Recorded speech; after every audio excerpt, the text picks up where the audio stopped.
It is a brand new episode of Flyers Daily, a Monday edition brought to you by Ticketmaster. Make more memories live. And Monday edition means one thing. It means Mondays with Meltzer. Joining us from PhiladelphiaFlyers.com and NHL.com, it is Bill Meltzer. Bill, how are you? I'm doing well. I think we all kind of need a little bit of time away with the schedule break with four nations and whatnot. That it's much welcomed. It's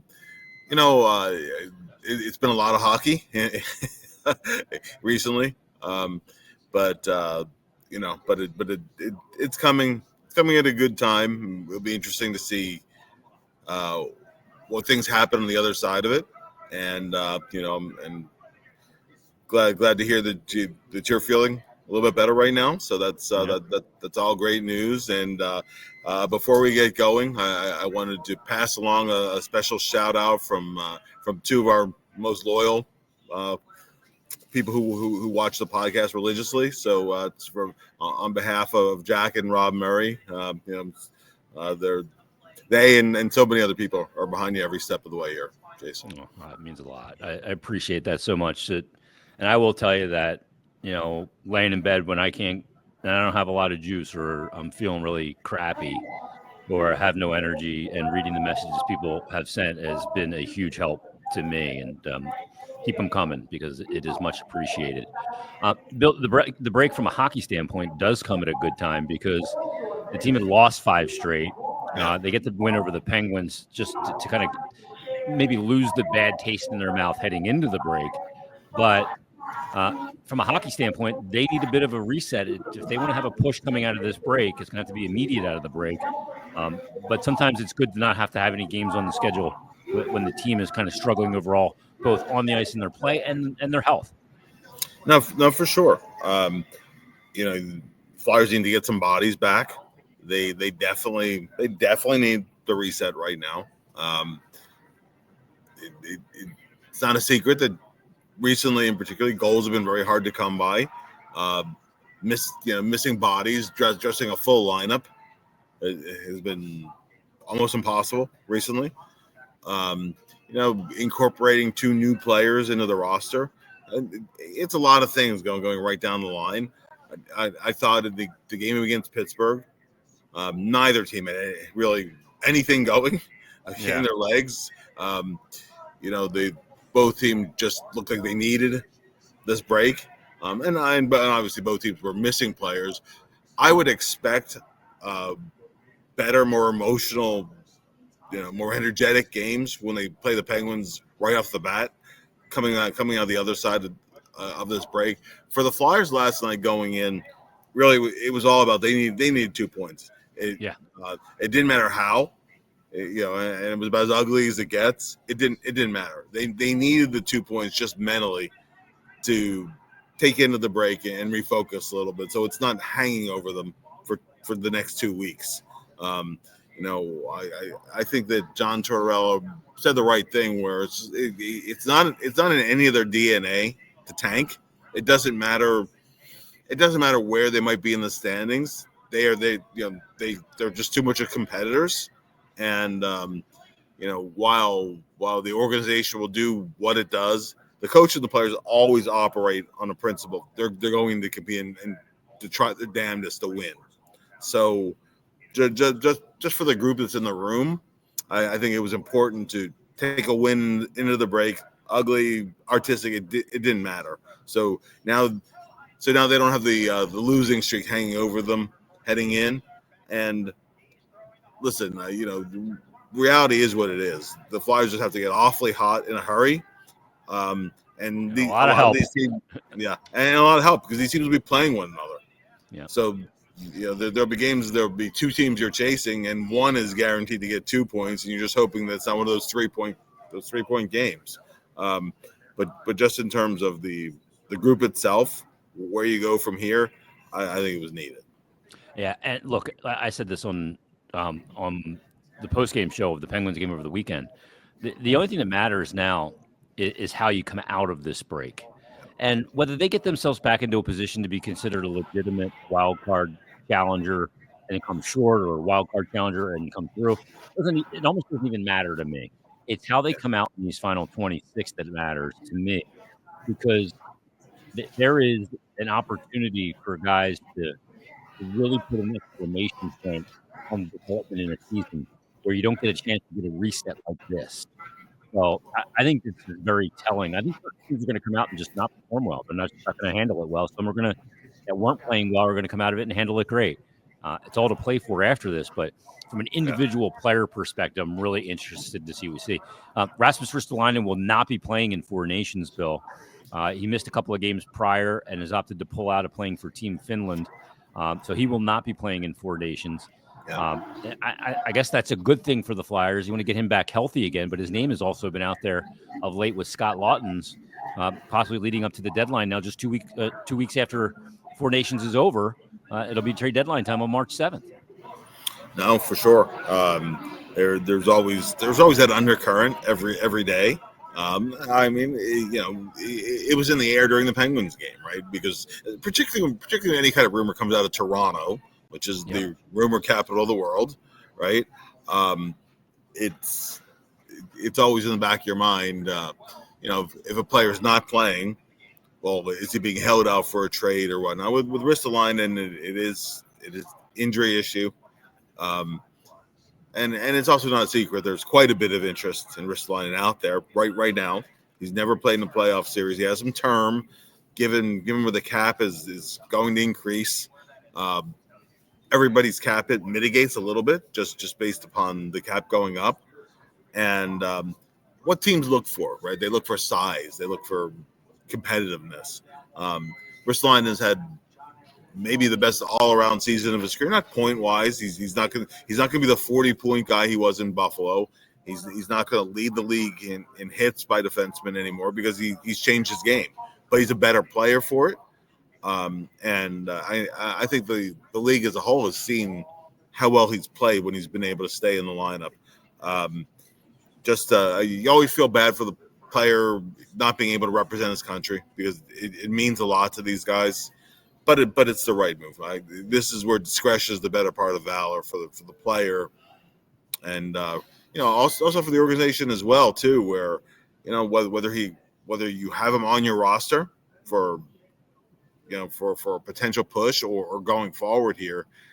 To me, the rest of the season, as you said, it's not about making the playoffs or to me, it's not about tanking either. You're going to finish where you're going to finish. You're going to find your level, and if you're in the draft lottery, it's going to work how it's going to work out. Where you look at where teams tank just for the lottery balls, right? Just for lottery odds, and you really strip a team down to the studs.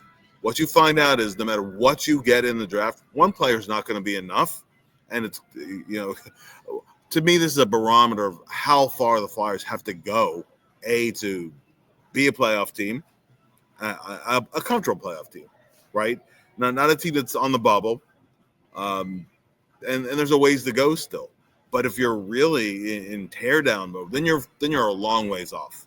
Yeah. And coming into this year, and given where the team has been at points and playing a meaningful game, the final game of last season, to me, if you're in such a seller mode that you're really playing for assets and whatnot, then you are far away.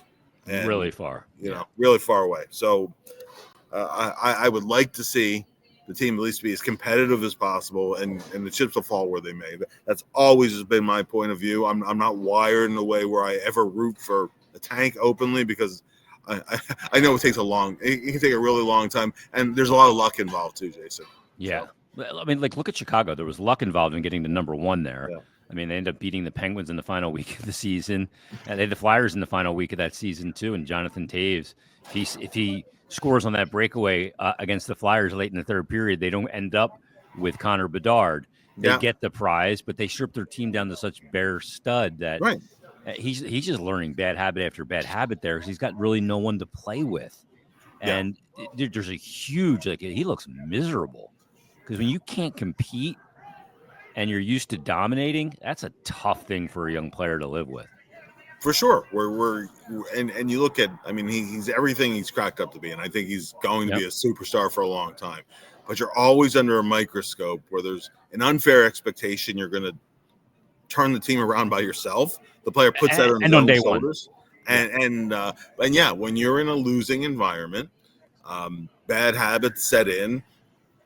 There's already been a coaching change there, and you don't want just to be this revolving door, right? Of teammates, of coaches, it's not putting your players in position to succeed. That to me is ultimately the test of any organization, is to really, in the bigger picture, put your team in position to succeed, and a lot has to go right to get to that spot.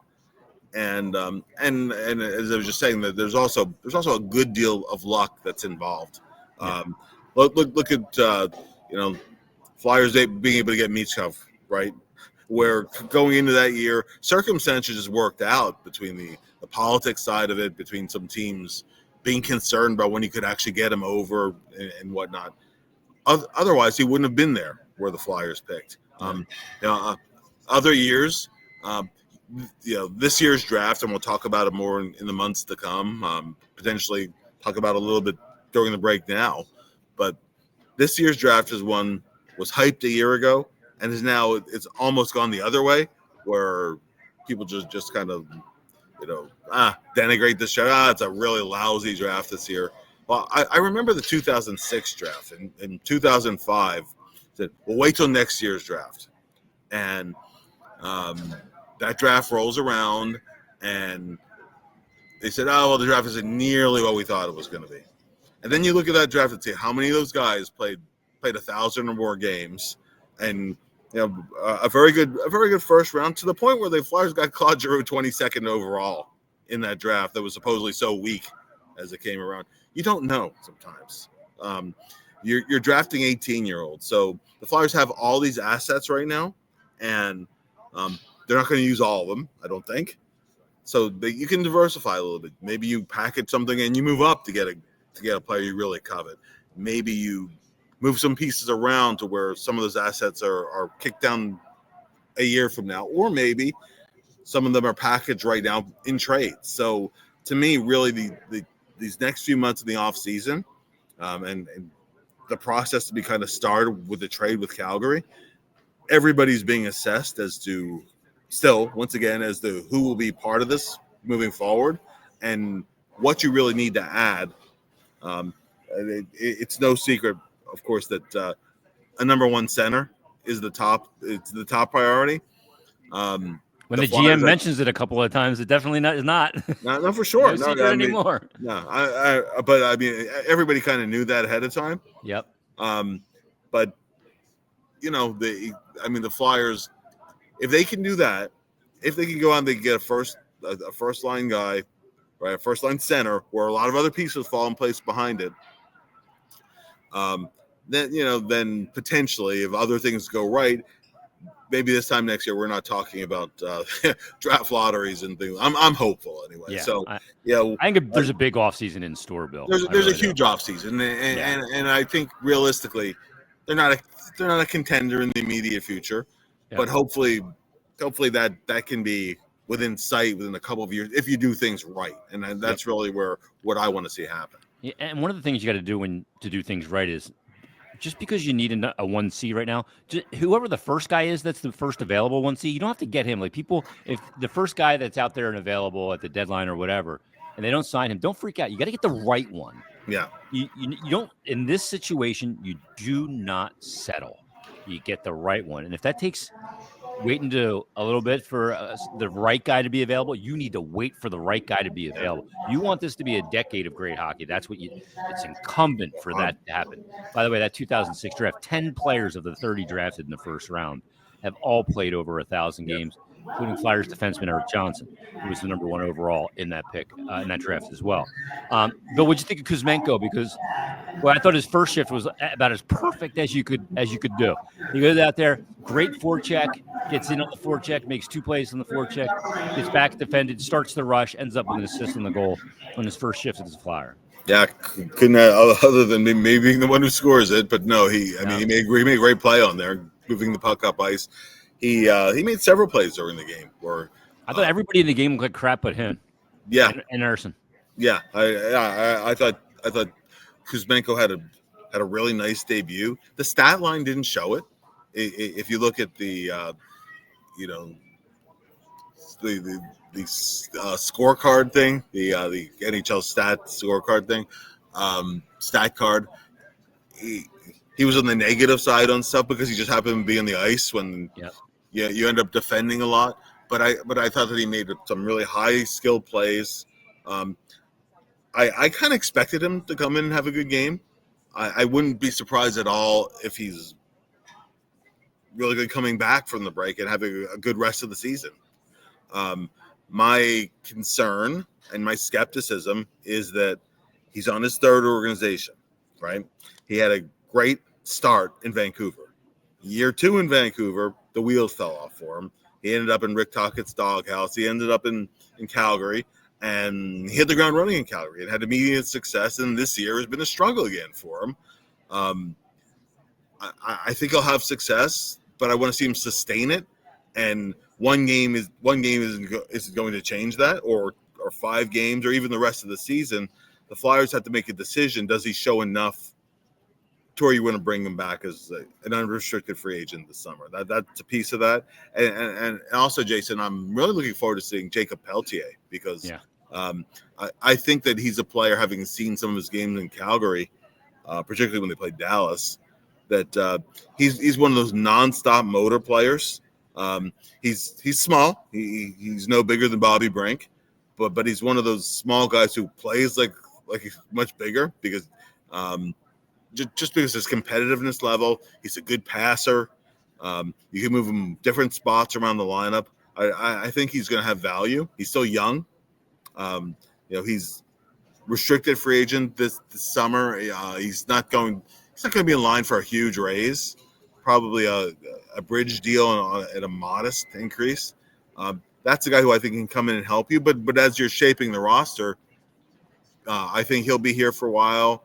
I think Brink has earned the right to be part of the discussion for part of your roster moving forward. That's a lot of small wingers, though. Yeah, you need some size. So, no doubt. One of the names that was thrown out there in regards to Scott Laughton has been Fraser Minton, who's not small, is a big body. Not. Are we getting close to seeing the final days of Scott Laughton? Is it I'll believe it when I see it, or kind of where are you on this? Yeah, I'll believe it when I see it because. This would now be the third time, right? That they've been something's imminent, something is close.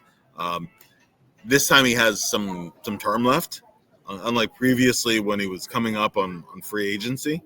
So I'll believe it when I see it. It also depends on what value comes back, right? I'm going to be a guy who I think would add value to the team. Now, will he ultimately be a better player than Scott Laughton? I'm not sure that he will. Right, maybe. When you add up all the things that Laughton brings to you, but Scotty's now past his 30th birthday, and they might decide now is the time. But he's one of those guys particularly that really the value can't only be measured on a stat sheet.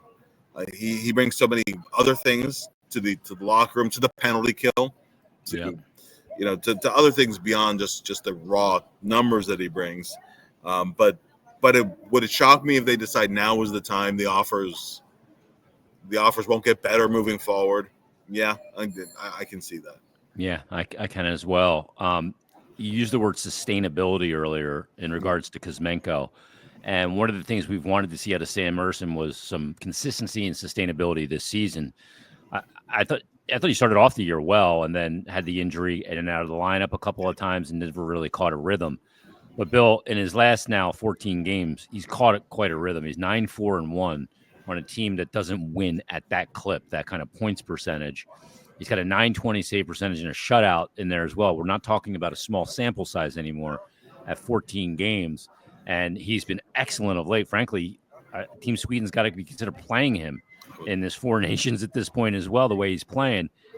He's really answering the bell. And the fact that he's had to do it off a herky-jerk start to the season, up and down with the injuries and everything, shows me another side of his mental game is stronger than even maybe I thought.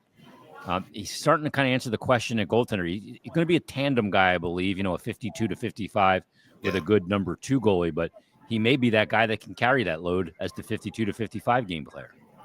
I think he's shown hints of that previously. Yep. Last year, he had a really good run for a couple of months. And then, on the other side down the stretch, and the Flyers overplayed him because of Carter Hart's situation. There was no other choice but to overplay him. Yep. And I mean no disrespect to Felix Sandstrom in particular, but they weren't getting it done, right? And they had to go with Cal Peterson for a brief period of time, and to really give yourself, particularly last year where the Flyers were in a playoff spot or at least in the hunt for a playoff spot, even late when they kind of fell out of it a little bit, and even at the very end. Even as Sam struggled down the stretch, remember his last couple games. Yeah. Against the Devils. He beat the Rangers. He outdueled Shesterkin. And even that final game, which was a 2-1, was an empty net goal. Remember, decided that. Yeah. So I mean, Ersson in the biggest games of the year with the season riding, you cannot afford to lose. He stepped up.